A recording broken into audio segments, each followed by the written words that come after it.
তথ্যের জন্য হজ portal www.hoj.gov.bd visit করুন অথবা সরাসরি ফোন করতে পারেন ১৬১৩৬ এই হটলাইন নম্বরটিতে। হজের সকল সেবা একত্রে পেতে এবং হজ যাত্রা সহজ ও নিরাপদ করতে আপনার মোবাইলে প্লে স্টোর থেকে লাব্বাইক মোবাইল অ্যাপটি ডাউনলোড করুন। হজের নিয়ম কানুন মাসালা মাসাইল জানতে ধর্ম বিষয়ক মন্ত্রণালয় হতে প্রকাশিত হজ ও উমরাহ সহায়িকা পুস্তিকাটি পড়ুন।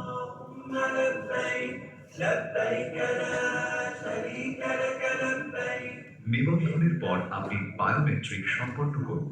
ভিসার জন্য সরকারি মাধ্যমের হজ যাত্রীগণ বায়োমেট্রিকের এনরোলমেন্ট কপি, সনদ, পাসপোর্ট এবং সদ্য তোলা এক কপি ছবি, মন্ত্রণালয় হতে চাওয়া অন্যান্য তথ্য ইসলামিক ফাউন্ডেশন অথবা হজ গাইডের মাধ্যমে হজ অফিস ঢাকায় জমা দিন। বেসরকারি মাধ্যমের হজ যাত্রীগণ এজেন্সির সঙ্গে যোগাযোগ রক্ষা করুন। আপনার গাইড অথবা হজ এজেন্সির মাধ্যমে বায়োমেট্রিক করে ভিসা, টিকিট ও আইডি কার্ড সংগ্রহ করুন। সরকারি হাসপাতালে নির্ধারিত স্বাস্থ্য পরীক্ষা সম্পন্ন করে আপনার রিপোর্ট এবং ই হেলথ প্রোফাইলের কপি সহ টিকা কেন্দ্রে টিকা নিয়ে ফিটনেস সনদ গ্রহণ করুন। হজ পোর্টালের তথ্য যাচাই অপশনে আপনার ট্র্যাকিং বা পাসপোর্ট নাম্বার দিয়ে সার্চ করলে হেলথ প্রোফাইল পাওয়া যাবে। মনে রাখবেন, সৌদি সরকারের নির্দেশনা মোতাবেক এবছর দুরারোগ্য ব্যাধিতে আক্রান্ত কোনো ব্যক্তি হজে গমন করতে পারবেন না। আপনি হজের সফরে 23 কেজি করে 2টি লাগেজে সর্বোচ্চ 46 কেজি মালামাল বহন করতে পারবেন। এছাড়া হাত ব্যাগে 7 কেজি পর্যন্ত মালামাল বহন করতে পারবেন। হাত ব্যাগে পরিধানের কাপড় সহ কিছু পরিমাণ ব্যবহার্য তামাক পাতা ও অন্যান্য নেশা জাতীয় পণ্য সামগ্রী এবং সকল প্রকার অবৈধ পণ্য পরিবহন থেকে বিরত থাকুন। মনে রাখবেন, আপনার লাগেজ স্ক্যানিং করা হবে এবং আপনার লাগেজে কি আছে তা স্ক্যানিং মনিটরে দেখানো হবে। অবৈধ পণ্যের জন্য আপনার হজ সফর বাতিলও হতে পারে, এমনকি আপনার বিরুদ্ধে এয়ারপোর্টে এ সংক্রান্ত ফৌজদারি মামলা হতে পারে। এজন্য নিজের লাগেজ নিজে চেক করে তালাবদ্ধ করুন এবং লাগেজের চাবি নিজের হেফাজতে রাখুন। উল্লেখ্য, ছবিতে প্রদর্শিত পণ্য দ্রব্যাদি হ্যান্ড লাগেজে বহন করা যাবে না। হজ গমনকালে স্মার্ট মোবাইল ফোন সাথে নিন। ঢাকা শহরের বাহিরের হজ যাত্রীগণ হজ যাত্রার তারিখের একদিন পূর্বে আশকোনা হজ ক্যাম্পে এসে অবস্থান করবেন। হজ ক্যাম্পের ক্যান্টিনে নিজ ব্যয়ে খাবার গ্রহণের সুযোগ রয়েছে।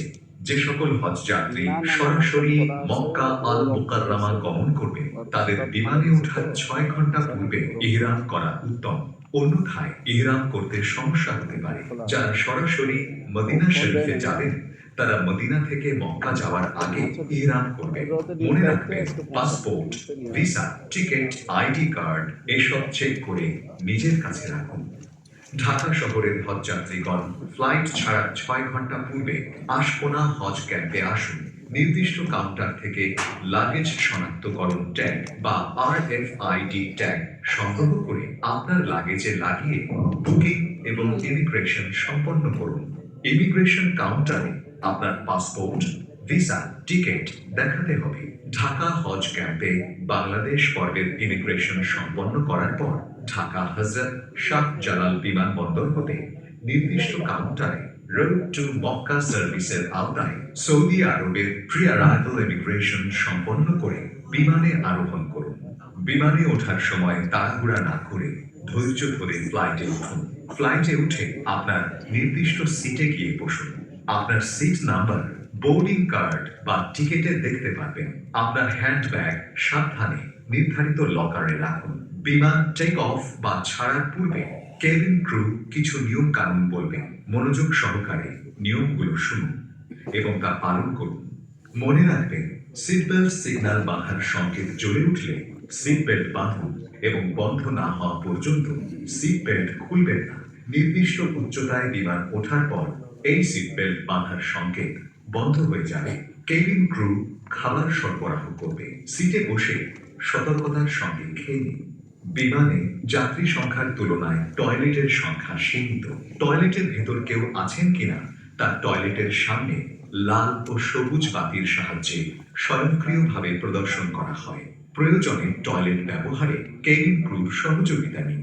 টয়লেটের ভেতর খুব অল্প জায়গায় একটি কমোড ও একটি বেসিন বসানো থাকে। কমোডে পানি ব্যবহারের সুযোগ নেই, টিস্যু ব্যবহার করতে হবে। ব্যবহৃত টিস্যু পেপার বা স্যানিটারি ন্যাপকিন ফেলা নিষিদ্ধ। এসব ফেলার জন্য টয়লেটের ভেতরে রাখা বিন ব্যবহার করুন। যথাসম্ভব কম সময়ে টয়লেট ব্যবহারের পর কমোড ফ্ল্যাশ করে বাইরে বেরিয়ে আসুন। কমোডের পাশে ফ্ল্যাশ স্থান চিহ্নিত থাকে। বিমানে তায়াম্মুমের সাহায্যে অজু করে সিটে বসেই নামাজ আদায় করতে পারবেন। আলহামদুলিল্লাহ, আপনি হজ পালনের উদ্দেশ্যে সৌদি আরবের জেদ্দা অথবা মদিনা বিমানবন্দর পৌঁছে গেলেন। যাদের প্রি অ্যারাইভাল ইমিগ্রেশন বাংলাদেশে সম্পন্ন হয়েছে তাদেরকে সরাসরি হজ টার্মিনালের বাংলাদেশ প্লাজায় নিয়ে আসা হবে অথবা সরাসরি মোয়াল্লেমের বাসে আরোহণ করতে হবে। রোড টু মক্কা সার্ভিস কর্তৃপক্ষের ব্যবস্থাপনায় ব্যাগ ও মালামাল নির্ধারিত বাড়ি হোটেলে পৌঁছে যাবে। হোটেলে পৌঁছানোর পর নিজের লাগেজ বুঝে নিন।